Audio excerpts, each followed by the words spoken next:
Today is a very special day because we have received from Madhuban some jewels from the Diaries of Dadis. So, you know that the diary is a very special possession because in the diaries we write whatever is in our deepest understanding in our heart. And from those valuable churnings of the Dadis, we have received some jewels, and they are very valuable. And there are many points, I think at least 11 to 12 points, but we will see how many we can cover, and as many as we can discuss, we will. So the first point of attention is the state of introversion. And you see that in Hindi, we call this the antarmukh avastha. And this is the first stage or first practice that every spiritual practitioner has to make. Now, what is antarmukta or stage of introversion? Because there are many new souls who are joining every day. So I would like to I would love you to have an understanding of that. So you see, antarmukh. What is the mukh? This is the mukh. And in this mukh, there is the ears, the eyes, the nose, the skin, the mouth, the tongue. And these are the primary sense organs of the body. So all the sense organs of the body are concentrated in the mukh. And Baba's direction is go antarmukh, go inwards from the mukh. Yes, so when we translate it in English and say stage of introversion, it is not very clear. But when you understand the origin of this word introversion, it is going inwards from the mukh. And it means that you detach your or unplug your awareness or attention from whatever you see, whatever you hear, whatever you taste, whatever you smell, and go inwards. Whatever you're feeling on the skin, and go inwards. So you see, this world of matter keeps pulling our attention through these sense organs. So these sense organs are our windows to this external world. And how do these windows open? When you pay attention. Yes, so have you seen that when you're sleeping in the night, then the ears are open, the skin is, prone to temperature, but you don't feel anything. Sometimes your body starts shivering because of the cold, but you are fast asleep and you don't feel the cold also. Or there's some sound playing around you. And because you are fast asleep, you can't hear the sound. So what happens during sleep? Your attention is turned, somewhere else. Where else? We won't go into that now, but it's not outwards. So that's why you don't feel anything. Now, Baba says that you consciously, what you do is, you detach your awareness, detach your attention from this whole world of matter by going inwards through your vehicle of attention. Now you see that when we did not know Baba, and Baba is the ocean of knowledge, so no Baba, no knowledge. So when we didn't have any knowledge, we used to think that our attention can only go outwards. We did not know that attention is like a muscle and you could also turn it inwards. Just like, when you meet somebody who does physical yoga, then they make you aware that there are so many muscles which you have never used, but which you could. And, you could enjoy certain physical postures, or you could strengthen your body by sitting in certain physical postures by understanding those muscles. Similarly, when we come to Baba, Baba tells us that this muscle of attention can be turned inwards also. And then we practice, and then when we turn inwards, we are able to experience clearly whatever is on the inside with as much clarity as we can perceive whatever is on the outside. So, because both are done by attention, even if something is right in front of you, you cannot see it until you pay attention. Similarly, the soul is not visible to the naked eye, but when you turn your attention inwards, you can see the soul, you can experience the soul. You can experience the innate quality of peace and purity that is the essence of the soul. And you can also experience that the soul belongs to Baba. And that just like Baba is the ocean, the soul is the master ocean. And this state of introversion is a very content state, because you are sitting in soul consciousness, you are in remembrance of Baba, you are combined with Baba. And in this state of introversion, you have a lot of clarity about what is your aim. And your aim is to, create a world of heaven and create the best version of yourself by embracing all the qualities of deities. So, this state of introversion is a state of contentment, power, and clarity. And Dadis are telling us that we have to listen to knowledge in this state of introversion, in the stage of being antarmukhi. Only then can we really hear what Baba is telling us to do. Yes, so because you see, when we are not in this state of contentment, in the state of power, in the state of clarity of aim, then sometimes, or every time I would say, we are listening to knowledge, we are not listening to what Baba is telling us to do, but we are listening to what we want from Baba.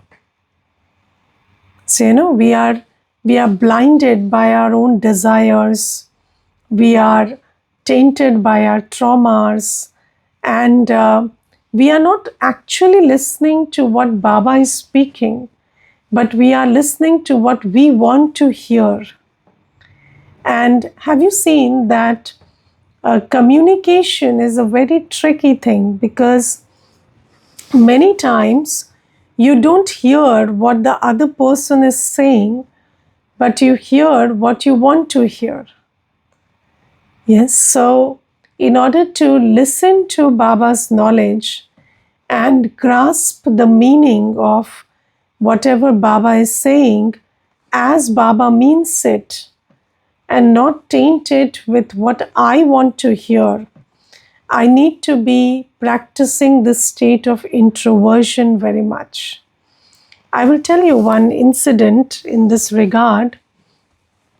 There was this one sister, and she told me that I had a lot of faith in Baba, but I'm very disappointed with Baba.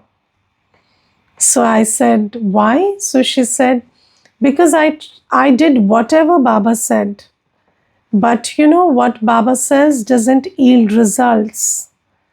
So I said, that's not my experience, but just tell me, what did you do and why are you so disappointed? So then she said, I love this boy and I meditated so much with this one thought that I should have this boy. And this person should be inclined in his heart to me, and this person should propose me in marriage. But that didn't happen. And so yoga power doesn't work. So I said that, but when did Baba tell you that if you have this thought then and you meditate, then you will have this result? So then she said that Baba says that all your sankalps will have siddhi. So all your thoughts will materialize when you have yoga with me, when you fill yourself with yoga power. So I said, yes, but before that, Baba also teaches us what thoughts to have and what thoughts to not have.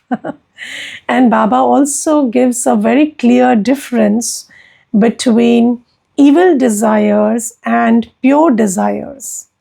So Baba doesn't say that you don't have any intentions or thoughts, but Baba only fulfills the pure thoughts because he's our father. He wouldn't, he wouldn't help us in materializing thoughts that will be, responsible for our downfall. So then she said, no, but I never heard these things. I just heard that Baba says whatever thoughts you have will materialize. So you see that when we are not listening to Baba in introversion, when we are not seated on the seat of self respect, when we are not soul conscious, when we are not in remembrance of Baba, when we are not content and full of power, or when we don't understand our aim. So, whatever Baba is teaching us is to go closer to the aim. And our aim is not to find, attain, conquer, or, gather in this old world. Our aim is to transform ourselves and transform the world into heaven.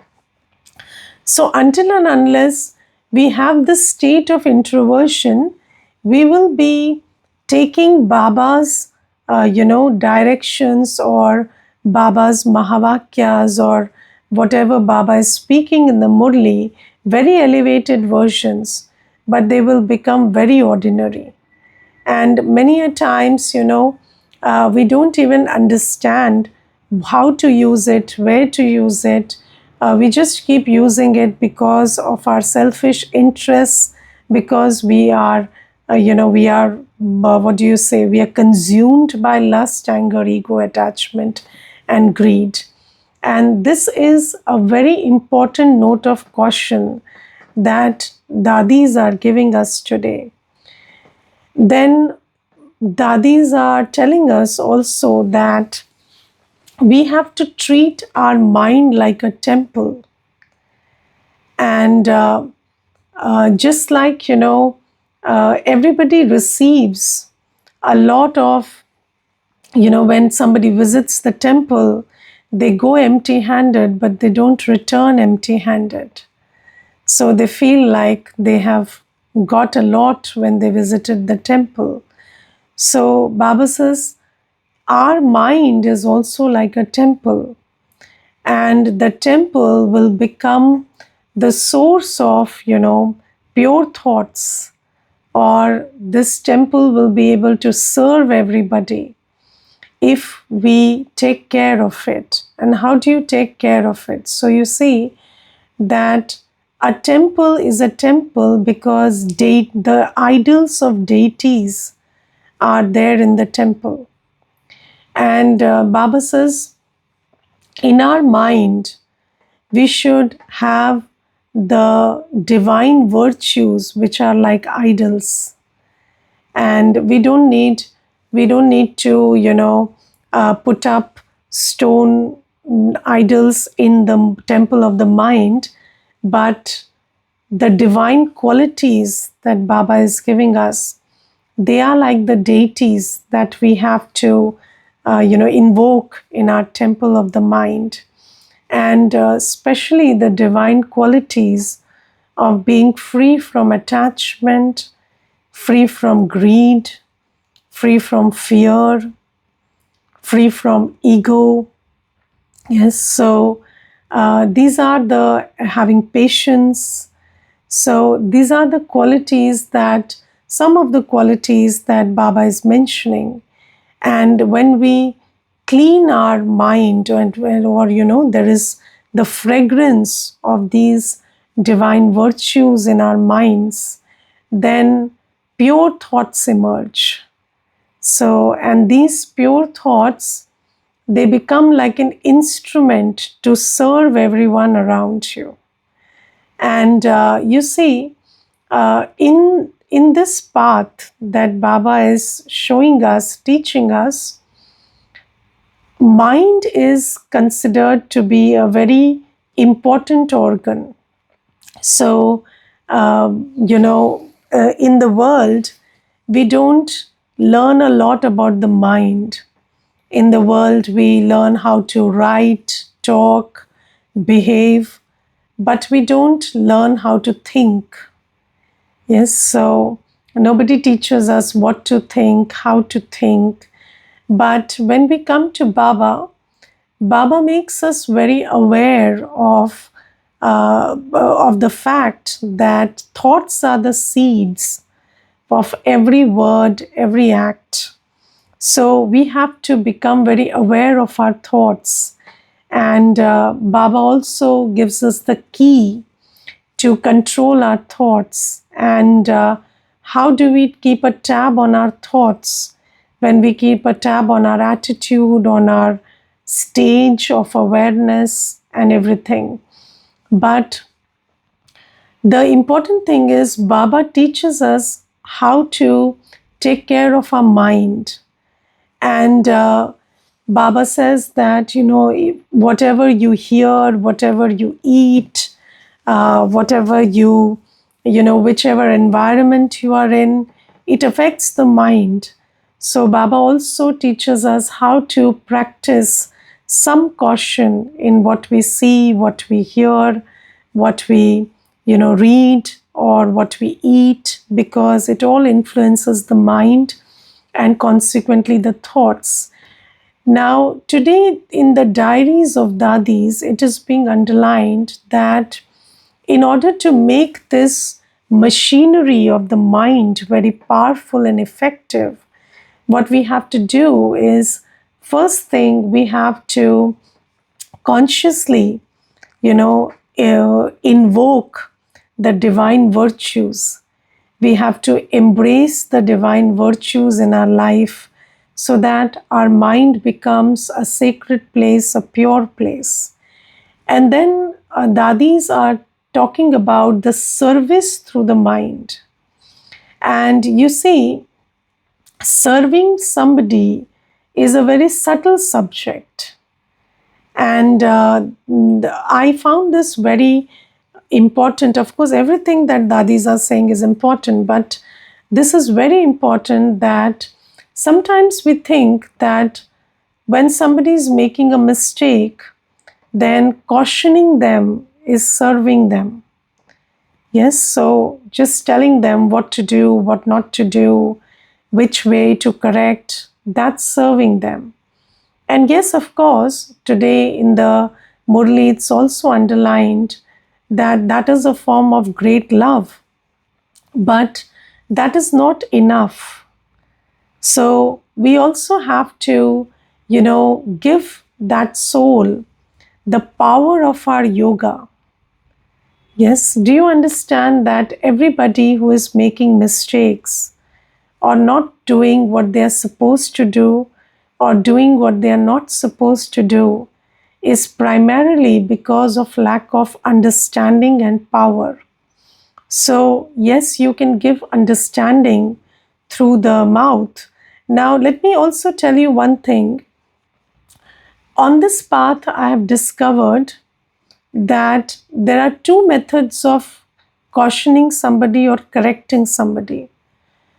One is a very substandard method, where you just tell somebody, don't do this, do this. No. But if you try and explain somebody why this is good for them, or what is the benefit in doing what you're asking them to do, or what is the loss in doing what you are asking them not to do.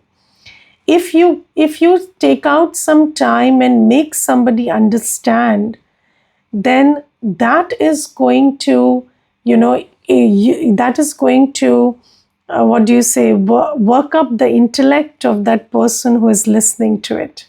I'll give you one example. When I came into Gyan, before that, I had heard a lot that, don't get angry, anger is not good for you. But when I came into Gyan, I heard of this one very important thing, that anger is like holding a piece of burning coal in your hand with the intention to throw it at the other, but actually it burns your own hand. And I don't know, something in me shifted after that. So, although I had heard this many times, don't get angry, or anger is destructive or debilitating, but when I had this understanding that anger is not, my anger is damaging me, my anger is not doing any good to me, and it is not even giving me the result that I seek with regard to the person I'm getting angry on.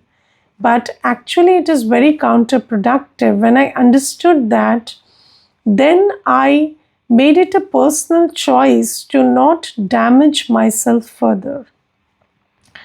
And this is what Baba tells us, that, when you see somebody making a mistake, take out some time and make them understand what they should do or what they shouldn't do, and explain to them properly. For example, you say, I remember there was this one Mata, and I was very inspired by her.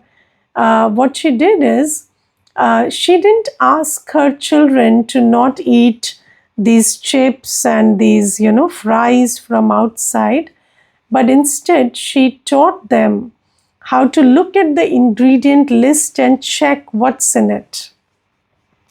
And then the children understood that whatever, things are added in the preparation of these packeted, refreshments, they are not good for their health. So I actually saw her children going to the market and picking things and turning them and seeing the ingredients and reading them and choosing what to buy, what not to buy. And that sister, she told me, Didi, it was time taking and it required some effort, but I made it a point to do this because understanding improves your choices. So Baba says, yes, you have to caution somebody, you have to tell them, and also try explain to them why and what of things. Second thing is, they don't lack only understanding, they also lack power to implement that understanding. So then you also have to give them the support of your yoga power. And when you do that, when you nourish every soul with pure thoughts, so you are telling them to be disciplined. Sometimes what happens is, you're telling somebody, be disciplined, wake up early in the morning, but in your mind, you're thinking, this is the most indisciplined person I've seen in life. Or, I doubt whether they can ever be disciplined. So then, the energy through your words and the energy of your mind is not in alignment with each other. So it's very important to also serve somebody with the mind, have those good wishes with yoga power, give them the power of purity, give them the power of, discipline, give them the power to do what you want them to do. So this is true service through the mind. And this can only happen when you have a pure mind, because an impure mind which is full of vices, is it doesn't have the ability to maintain good wishes and good feelings and give blessings in the face of somebody doing the complete opposite of what you want them to do. So this is serving the mind. And then these children who are able to serve everybody through the mind, they don't need service from anybody. Yes, so whenever they notice themselves making a mistake, even if it's in the mind, then they tend to correct that mistake very instantly. So you have to serve yourself, you have to pay attention to yourself, pay attention to keeping your mind pure, and then serve everybody by giving corrections, but also giving them support through your power, through your virtues. So this is another thing. Then Dadis are today explaining to us the subtlety of sacrifice. So, in the world, there is donation. Yes, so you donate some part of your time, some part of your, wealth, or some time, or some energy of your body to some service.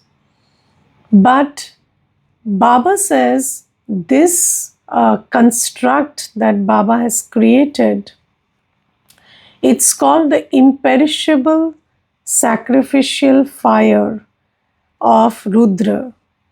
So this, where you are sitting, is this imperishable sacrificial fire of Rudra. Shiv Baba has created this sacrificial fire. And Baba says, this is not for donating something, this is for sacrificing everything. So, in Baba's yagya, it's so, in religions, they tell you that you have to donate 10%, 20%. So, in every religion, there is a mandate. So, 10% of your earnings you donate, 20 you donate, 30 you donate, whatever. In different religions is different. And then you have to donate this amount of time every day for service. So if you go to a Gurdwara, the rules are different. If you are a Hindu, the rules are different. But Baba says here, Baba tells us to sacrifice everything. Because sacrifice, the word sacrifice means to make sacred. So everything now is impure. And until and unless you sacrifice everything, you cannot purify it. And the most important aspect of this path is purification. So you want to make everything pure so that you can go to the world of purity. And for that, complete body, mind, and wealth has to be sacrificed. And what is the essence of this direction? That you have to completely sacrifice your body, mind, and wealth. So it actually means that first, the body and mind They have to be only used for godly purpose. So, no, not even a single impure thought is permitted in the mind. So, and you don't use your body, you don't do any karma through the body which is impure. So, eating pure, listening to pure knowledge, seeing everything that's pure. So, use your third eye, only see Baba.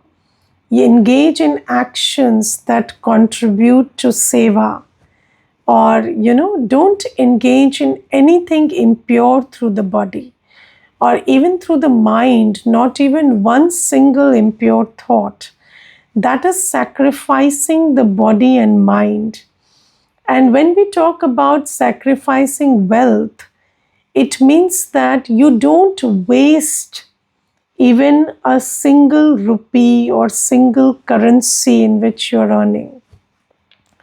And what is waste? So, Baba has allowed us to use the wealth first for sustaining this physical body, and second, for fulfilling our duties. So, we have karmic settlements in the form of relationships and whatever other karmic bondages. We can use our money to settle those karmic bondages. But apart from that, we only have to use the wealth for godly service. So we don't waste even a single penny. So either our wealth has to be used in sustaining the body or in settling karmic accounts, or it has to be used for seva. No wastage of money. So this is true sacrifice, or complete sacrifice. And sacrificing doesn't mean that you have to give everything to Baba, or you have to sacrificing the body doesn't mean that you come and sit in Baba's home. No, but this is the deeper meaning of sacrificing everything. And until and unless you give Baba everything, you make this promise that Baba, my body, mind, and my wealth belongs to you. It is not mine. And I don't use my own dictates when it comes to this body, mind, and wealth. Until and unless you make this promise with Baba, it is not possible that this body, mind, and wealth will become pure. So, this is the exchange that we have to do, and this is the deeper significance of sacrifice. Yes, and then Baba has explained to us, that when somebody corrects us, it is a form of love. Yes, it is a form of sustenance. It is a form of spiritual sustenance. So, do you know that these days I was talking to one sister and she told me something that was very interesting to listen. She said that in her Lokik home, even her parents never corrected her about anything. And they were too afraid that she would mind the correction. And she said that that was their love for me, or their expression of love for me. But I told her, that is not the behavior of a person who loves you, that's the behavior of an enemy. Yes, why would somebody not correct you? So, if somebody is sustaining you, somebody is, interested in your well-being, or somebody loves you, then they will always they correct you or caution you about your weaknesses or your shortcomings, and they will also help you overcome them. And if somebody is just, not giving you caution in any case, then that means that they don't love you. And Baba says that, you see, Baba loves us, so Baba gives so many cautions about how to get over our weaknesses. Because you see, Baba today gives an example that if there's a beautiful flower, but there are thorns around it, you don't like it. You like a flower to be just a flower, no thorns. And somebody who is correcting you, cautioning you, is actually helping you get rid of the thorns. So instead of, going with our old sanskars of feeling attacked or feeling, defensive, or feeling that my ego got hurt when somebody corrects you, what you should instead choose is to thank that soul, that Brahmin or that instrument soul who is taking out the time to bring into your attention what needs to be corrected and cautioning you to do better. So, this is also one very deep understanding, because you see, correction and ego have been linked so much that anybody who corrects us only hurts our ego. But Baba says, no, without correction, how will you improve? So understand that this is a form of love, a form of sustenance, and this shouldn't hurt your ego. Okay? So only this much we could have covered, but the Murli is really full of numerous jewels, and I would request you to go over it again and again and again, and accumulate as many jewels as you can from today's Murli. Om Shanti. Anybody wants to share anything, please do. Om Shanti. Om Shanti. Few more points I would like to add. Yes. For everyone. Baba today said that practice Sakshi Sthiti when we see the drama. And Amrit Vele, we have to make some effort to create positive and elevated thoughts as Baba has taught us. Yes. And one more point which I like very much is that Baba said first you have to be Gyan Swarup, then Prem Swarup. Yes. Yes. Thank And you. about imbibing divine qualities. And when we whole day follow all these things, we are able to do that. Yes. Thank you, Thank you. Didi. Om Shanti. Om Shanti.